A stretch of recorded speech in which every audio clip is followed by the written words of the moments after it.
रात में बारिश में भीगते हुए एक अनजान लड़के को एक लड़की ने अपने घर में पनाह दी। फिर जो हुआ न किसी ने सोचा था और ना ही उस लड़की ने कभी सपने में भी सोचा था कि एक पल की रहमत भरी मदद उसकी पूरी जिंदगी का सबसे बड़ा फैसला बन जाएगी।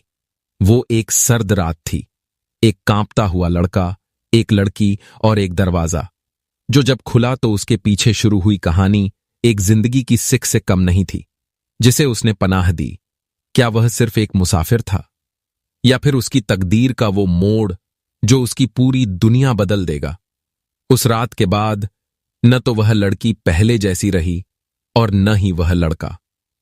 दोस्तों, पूरी कहानी जानने के लिए वीडियो को आखिर तक जरूर देखें, लेकिन उससे पहले इस वीडियो को लाइक करें, हमारे चैनल स्टोरी बाय केजे को सब्सक्राइब करें और कमेंट में अपना और अपने शहर का नाम लिखना न भूलें। यह दिल को छू जाने वाली सच्ची कहानी उत्तराखंड के देहरादून जिले की है।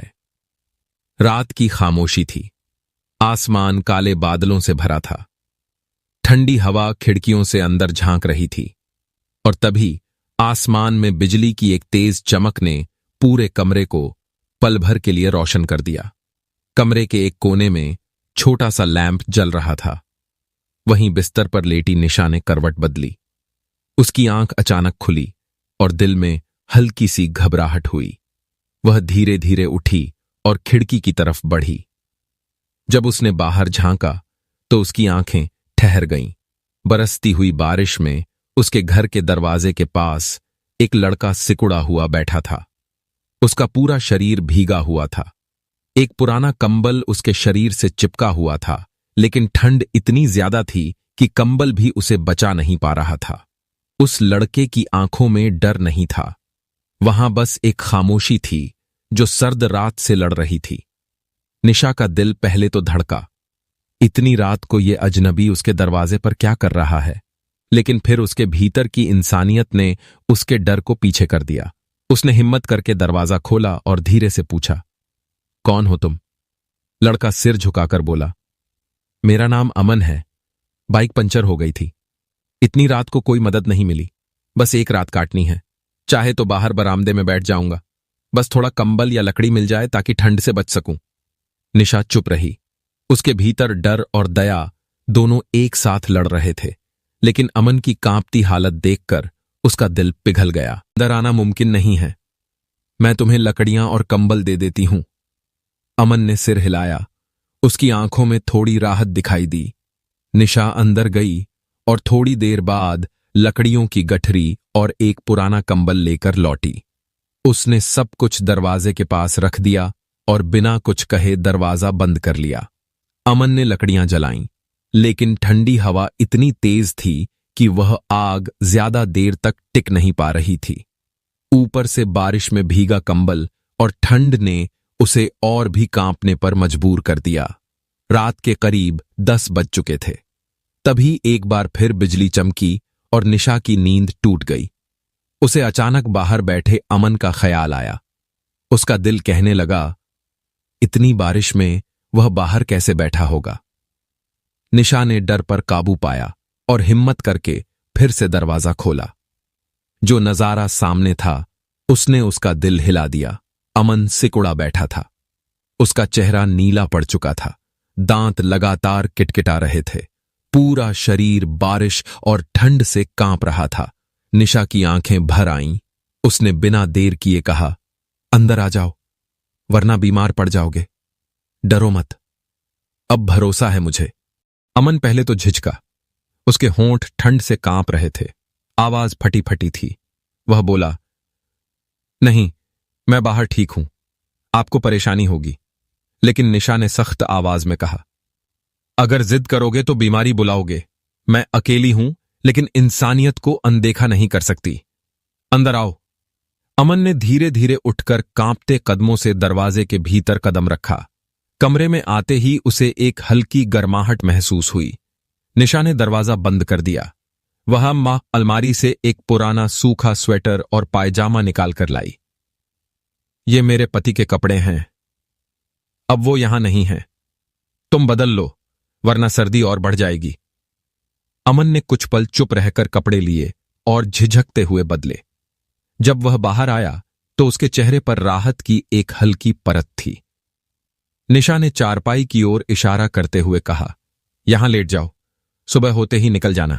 अमन ने चारपाई को देखा, फिर धीरे से बोला, आप इस पर सो जाइए, मैं किसी कोने में बैठ जाऊंगा। निशा हल्की मुस्कान के साथ बोली, घर में और बिस्तर नहीं है और इतनी ठंड में बैठने का मतलब है बुखार को न्योता देना। लेटो, मैं कुर्सी पर बैठ जाऊंगी। अमन और बहस नहीं कर सका। वह चारपाई पर लेट गया, लेकिन पहली बार उसके होठों पर हल्की सी मुस्कान आई। थोड़ी देर बाद निशा अंदर गई और 2 कप चाय बनाकर लाई। गर्म चाय की भाप कमरे में फैली तो सर्द रात थोड़ी नरम हो गई। अमन ने कप हाथ में लिया और हैरानी से पूछा, आपने खुद कहा कि आपको डर लगता है, फिर भी इतना सब क्यों कर रही हैं मेरे लिए? निशा ने उसकी आंखों में देखा और धीरे से बोली, कभी कभी अकेले रहने से डर कम हो जाता है। इंसान का दर्द ज्यादा बड़ा लगता है। उसका स्वर धीमा था, लेकिन उसमें अनकही बातें छुपी थीं। दोनों चाय की घूंट लेते रहे और कमरे में सन्नाटा भरता गया। फिर निशा ने हिम्मत करके पूछा, कहां जा रहे थे इतनी रात को? अमन ने गहरी सांस ली और कहा, दीदी के घर से लौट रहा था। जीजा जी ने बाइक मंगवाई थी, रास्ते में पंचर हो गई। जेब में पैसे भी खत्म थे, न पेट्रोल भरवा पाया न मदद मिल पाई। निशा ने ध्यान से उसकी बातें सुनी, फिर पूछा, मां बाप कहां रहते हैं तुम्हारे? अमन की आंखें थोड़ी भारी हो गईं। गांव में, देहरादून के पास ही, जंगल से जड़ी बूटियां लाकर बेचते हैं। गुजारा मुश्किल से चलता है। मैं भी वही करता था, लेकिन पढ़ाई पूरी करने के बाद कुछ बड़ा करना चाहता हूं, शायद कुछ ऐसा जो मेरी किस्मत बदल दे। निशा ने उसे देखा और मुस्कुराकर बोली, सपना देखना बुरी बात नहीं है, सपना ही इंसान को आगे बढ़ने का हौसला देता है। अमन ने उसके चेहरे की ओर गौर से देखा और धीमे स्वर में पूछा, और आप अकेली क्यों रहती हैं इस घर में? इतना सुनते ही निशा का चेहरा कुछ देर के लिए सख्त हो गया। उसने नजरें नीची कर लीं, फिर धीमे स्वर में बोली, ये घर कभी मेरी दादी का था, अब बस मेरी यादों का है। शादी तो हुई थी, लेकिन जिस इंसान से की, उसने मुझे कुछ साल बाद छोड़ दिया, किसी और के साथ चला गया। अमन की आंखों में खामोशी उतर आई। निशा ने अपने दर्द को हंसकर छुपाने की कोशिश की। अब स्कूल में पढ़ाती हूं, बच्चों की मासूमियत ही मुझे जिंदगी से जोड़े रखती है। अमन ने उसकी आंखों में झांकते हुए कहा, आप बहुत हिम्मत वाली हैं। निशा हल्की हंसी हंसते हुए बोली, हिम्मत तो तब करनी पड़ती है जब कोई और रास्ता न बचे। कमरा अब सर्दी से नहीं, भावनाओं से भरा था। बाहर बारिश अभी भी बरस रही थी, लेकिन अंदर 2 अजनबियों के बीच की दूरियां धीरे धीरे पिघल रही थीं।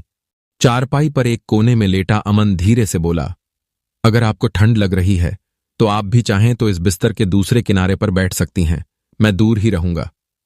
निशा ने पहले कुछ नहीं कहा, उसकी उंगलियां कांप रही थीं। कुछ पल बाद उसने हिम्मत जुटाई और बोली, ठीक है, लेकिन सिर्फ ठंड से बचने के लिए। दोनों एक एक कोने में बैठ गए।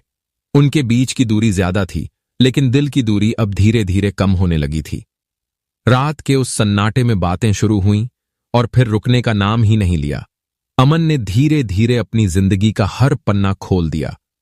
कैसे उसकी मां जंगल से जड़ी बूटियां लाती थीं, कैसे पिता छोटे मोटे काम करके गुजारा करते थे, कैसे उसकी बहन की शादी में घरवालों ने कर्ज लिया और अब भी उसका बोझ ढो रहे हैं, कैसे उसके पास उस रात सिर्फ 50 रुपए बचे थे जो पेट्रोल में खर्च हो गए। उसकी आंखें भीग गईं, लेकिन उसके चेहरे पर अब भी जिद थी। मैं चाहता हूं कि एक दिन मां बाप को उस जिंदगी से निकालूं। मैं भी कुछ कर दिखाना चाहता हूं, ताकि लोग याद करें। निशा ने उसकी बातें सुनी और खुद को रोक न पाई। उसने अपनी टूटी शादी की पीड़ा बयां की, कैसे उसके पति ने किसी और का हाथ थाम लिया और उसे अकेला छोड़ दिया, कैसे उसने सालों से खुद को मजबूत दिखाने की कोशिश की, लेकिन रातों को तन्हाई उसका दिल तोड़ देती थी। उसकी आवाज भारी हो गई। अब बच्चों की मासूमियत ही है जो मुझे जिंदा रखती है। उनकी आंखों की चमक में मुझे अपना अधूरा परिवार नजर आता है। अमन चुपचाप उसकी बातें सुनता रहा, फिर धीरे से बोला, कभी कभी अजनबी को अपना दर्द बता देना आसान होता है, क्योंकि वह आपको जज नहीं करता, बस सुनता है। निशा ने पहली बार उसकी तरफ देखा। उसकी आंखों में कोई लालच नहीं, कोई शक नहीं, बस सच्चाई और मासूमियत थी। बाहर बारिश अब भी गिर रही थी, लेकिन कमरे के भीतर जैसे कोई अदृश्य दीवार टूट रही थी। घंटों तक बातें चलती रहीं, सपनों की, अधूरे रिश्तों की और उस अकेलेपन की जिसे दोनों ने अलग अलग तरह से झेला था। धीरे धीरे रात खत्म होने लगी। जब खिड़की से पहली किरण अंदर आई तो निशा उठी और फिर से चाय बना लाई। अमन ने चाय ली और मुस्कुराकर बोला, अब मुझे चलना चाहिए, कोई देख लेगा तो आपके लिए गलतफहमी होगी। निशा ने मुस्कुराते हुए कहा, इतनी सुबह कहां जाओगे? पंचर की दुकान भी तो नहीं खुली होगी। लेकिन अमन फिर भी जाने को तैयार था। वह दरवाजे तक पहुंचा, फिर एक पल को रुका, धीरे से बोला, क्या आप मेरी एक मदद कर सकती हैं? पंचर बनवाने के लिए 50 रुपये चाहिए, लौटाऊंगा जरूर। निशा ने बिना कुछ कहे अंदर जाकर 50 रुपये लाए और उसके हाथ में रख दिए। उसका स्वर कोमल था, यह भी पूछने की बात है? अमन ने उसकी आंखों में झांकते हुए कहा, मैं लौटूंगा, पैसे देने नहीं, कुछ पल चुराने। निशा चुप रही, लेकिन उसकी आंखों की चमक बहुत कुछ कह गई। अमन बाइक की ओर बढ़ा और बारिश से भीगी सड़कों में गुम हो गया, लेकिन निशा के दिल में उसकी परछाई रह गई। जब अमन अपने गांव लौटा तो घर का माहौल भारी था। मां की आंखें दरवाजे पर टिकी थीं और पिता की चुप्पी में सवाल छिपा हुआ था। जैसे ही अमन घर में दाखिल हुआ, मां ने उसे कसकर गले लगा लिया। बेटा, कहां रह गया था तू? हम तो डर गए थे। अमन ने धीरे धीरे सब कुछ बताया, बारिश, रात, पंचर हुई बाइक और उस अनजानी औरत की मदद। उसकी मां ने गहरी सांस ली और बोली, बेटा, दुनिया में हर कोई बुरा नहीं होता, लेकिन हर किसी पर आंख मूंद कर भरोसा भी नहीं करना चाहिए। समझदारी रखना। अमन ने सिर झुका लिया, लेकिन उसके दिल में एक अजीब हलचल थी। वह बार बार निशा की मुस्कान, उसकी आंखों की थकी हुई चमक और उसकी बातें याद कर रहा था। वह अकेली औरत जो उसे ठंड से बचाने के लिए दरवाजा खोल बैठी थी, अब उसके दिल में जगह बना चुकी थी। 3 दिन तक वह बेचैन रहा। कभी किताब खोली तो ध्यान भटक गया, कभी खेत में गया तो मन वहीं अटका रहा, और चौथे दिन शाम को उसने फैसला कर लिया। अमन ने जेब में वही 50 रुपए रखे और बाइक उठाकर उसी रास्ते की ओर निकल पड़ा। सड़क पर बारिश नहीं थी, लेकिन उसके दिल में भावनाओं की बरसात हो रही थी। उस छोटे से घर के दरवाजे पर उसने दस्तक दी। भीतर से वही जानी पहचानी आवाज आई। कौन? अमन मुस्कुराकर बोला, मैं हूं, वो जो उस रात बारिश में भीग गया था। दरवाजा खुला और निशा सामने खड़ी थी। उसकी आंखों में हल्की हैरानी और होंठों पर अनजानी मुस्कान थी। आ गए, उसने धीरे से कहा। अमन ने जेब से 50 रुपए निकाले और उसकी ओर बढ़ाते हुए बोला, ये आपकी अमानत। निशा ने पैसे लिए, लेकिन उसकी आंखें अमन से हट नहीं रही थीं। कुछ देर चुपचाप खड़ी रही, फिर बोली, इतनी जल्दी लौट आए, मुझे लगा था तुम भूल जाओगे। अमन ने मुस्कुराते हुए कहा, भूलता अगर तो शायद खुद को खो देता। निशा का दिल उस पल भर आया। उसकी आंखों में नमी थी, लेकिन उसमें राहत भी छिपी थी। उस दिन अमन ज्यादा देर रुका नहीं, लेकिन इसके बाद उसका आना जाना एक सिलसिला बन गया। कभी वह स्कूल के बाद आता, कभी छुट्टी वाले दिन। दोनों साथ बैठते, चाय पीते और घंटों बातें करते। पुराने दुख, अधूरे सपने और नई उम्मीदें, सब धीरे धीरे उनके बीच एक रिश्ते का रूप लेने लगे। अमन हंसी मजाक करता तो निशा की आंखों की उदासी मिट जाती। 6 महीने ऐसे ही गुजर गए। अब निशा के घर की खिड़कियां सिर्फ हवा नहीं, बल्कि मुस्कुराहट भी अंदर लाती थीं। लेकिन गांव की निगाहें यह सब कब तक अनदेखा करतीं। एक सुबह पड़ोस की औरत ने देखा कि अमन निशा के घर से निकल रहा था और फिर गांव में बातें आग की तरह फैल गईं। वो औरत अकेली है और लड़का बार बार जाता है। कुछ तो है दोनों के बीच। जब यह बात अमन के कानों तक पहुंची तो उसका चेहरा सख्त हो गया। वह जानता था कि अगर अब वह चुप रहा तो वही औरत जिसे उसने पहली रात बारिश से बचाया था अब समाज की बातों से टूट जाएगी। उसने उसी शाम निशा से मिलने का फैसला किया। उसकी आंखों में इस बार एक अलग सा संकल्प था। उस शाम जब अमन निशा के घर पहुंचा तो उसकी आंखों में अलग ही चमक थी। निशा ने दरवाजा खोला और अमन को देखते ही समझ गई कि आज उसकी चुप्पी टूटी है। अमन ने बिना देर किए कहा, अब ये आने जाने का सिलसिला ऐसे नहीं चलेगा। लोगों ने बातें बनानी शुरू कर दी हैं और मैं चुप रहकर आपको तोड़ते हुए नहीं देख सकता। निशा की सांस अटक गई। उसने धीरे से पूछा, तो फिर? अमन ने उसकी आंखों में देखा और साफ आवाज में कहा, क्यों न हम दोनों इस रिश्ते को एक नाम दे दें, शादी का नाम। निशा के होंठ कांप उठे। उसकी आंखें डबडबा गईं। उसने सिर झुका लिया और धीमे स्वर में बोली, क्या तुम्हारे मां बाप मुझे स्वीकार करेंगे? मैं तुमसे उम्र में बड़ी हूं, तलाकशुदा हूं और अकेली भी। अमन ने आगे बढ़कर उसका हाथ थामा। उसकी पकड़ में भरोसा और अपनापन दोनों थे। मैंने उन्हें सब बता दिया है और उन्होंने सिर्फ एक बात कही, अगर तू खुश है तो हम भी खुश हैं। निशा की आंखों से आंसू बह निकले, लेकिन इस बार यह आंसू दर्द के नहीं थे, सुकून के थे। उसने धीरे से कहा, क्या सच में तुम ये सब कर सकते हो? अमन मुस्कुराया। जिस इंसान ने मुझे बारिश की उस रात ठंड से बचाया, मैं उसे जिंदगी भर तन्हाई से बचाऊंगा। कुछ हफ्तों बाद गांव की गलियों में हल्की ढोलक की थाप गूंज रही थी। लोग इकट्ठा हुए, लेकिन यह कोई शाही शादी नहीं थी। न कोई दिखावा, न कोई बड़े इंतजाम, बस सादगी थी। और उस सादगी में एक गहरी मोहब्बत छुपी थी। मंदिर में अमन और निशा साथ फेरे ले रहे थे।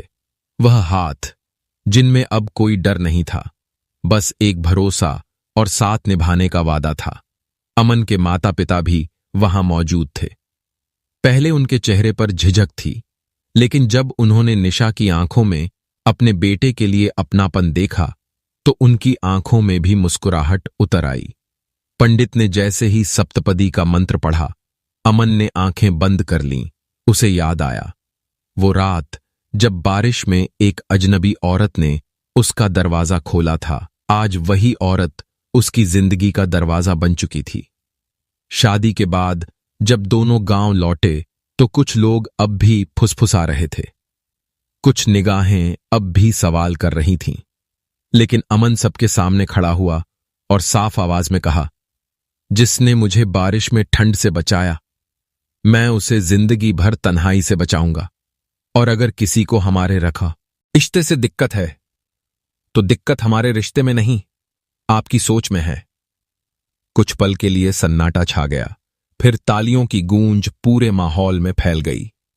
लोगों की नजरें झुक गईं और अब उस रिश्ते पर सवाल नहीं, दुआएं बरसने लगीं। अमन और निशा ने एक छोटा सा घर लिया स्कूल के पास, जहां निशा पढ़ाती थी, और वहीं से उनकी जिंदगी की नई किताब शुरू हुई। शादी के बाद अमन और निशा का घर छोटा था, लेकिन उसमें अपनापन और सुकून भरपूर था। सुबह स्कूल की घंटी, बच्चों की हंसी और शाम को चाय के प्याले, यही उनकी दुनिया थी। दिन बीतते गए और कुछ सालों बाद निशा ने एक बेटे को जन्म दिया। उस पल जैसे उनकी अधूरी जिंदगी पूरी हो गई। निशा ने अपने बच्चे को गोद में लिया तो उसकी आंखों से आंसू बह निकले। उसने अमन की ओर देखा और धीरे से कहा, सिर्फ बच्चा नहीं है, यह हमारी किस्मत की मुस्कान है। अमन ने बेटे को गोद में उठाया और बोला, हां, अब हमारी जिंदगी की हर कमी पूरी हो गई। अब जब अमन खेतों से लौटता और अपने बेटे को आंगन में खेलते देखता तो उसकी आंखों में सुकून उतर आता, और जब निशा अपने बेटे को किताबें पढ़ाते हुए देखती तो उसे लगता जैसे उसकी टूटी हुई दुनिया अब फिर से जुड़ गई हो। समय ने उनके जख्मों पर मरहम लगाया। निशा की आंखों की उदासी अब खुशी में बदल गई थी। अमन की मुस्कान अब सिर्फ हंसी नहीं, जिम्मेदारी की पहचान बन चुकी थी। आज जब दोनों पीछे मुड़कर उस रात को याद करते हैं तो एक ही ख्याल आता है, अगर उस रात दरवाजा बंद कर दिया होता तो शायद जिंदगी की सारी खिड़कियां हमेशा के लिए बंद हो जातीं। क्योंकि वही रात, वही बरसात, वही दस्तक उनकी जिंदगी की सबसे बड़ी दुआ साबित हुई। सीख, लाइफ लेसन। यह कहानी सिर्फ अमन और निशा की नहीं है, यह इंसानियत और भरोसे की मिसाल है। यह सिखाती है कि इंसान की कीमत उसकी उम्र, हालात या समाज की सोच से तय नहीं होती। असली कीमत तय करती है करुणा, समझदारी और इंसानियत। कभी कभी एक छोटा सा फैसला पूरी जिंदगी बदल सकता है। तो दोस्तों, अगर आपके दरवाजे पर भी कभी कोई अनजान शख्स मदद मांगते हुए दस्तक दे, तो क्या आप दरवाजा खोलने की हिम्मत करेंगे? क्या आप वो करेंगे जो निशा ने किया? अपनी राय हमें कमेंट में जरूर लिखें। अगर यह कहानी आपके दिल को छू गई हो तो वीडियो को लाइक करें, शेयर करें और हमारे चैनल स्टोरी बाय केजे को सब्सक्राइब करना न भूलें, ताकि हम आपके लिए ऐसी ही दिल को छू जाने वाली और सच्ची सीख देने वाली कहानियां लाते रहें। मिलते हैं अगली कहानी में। जय हिंद।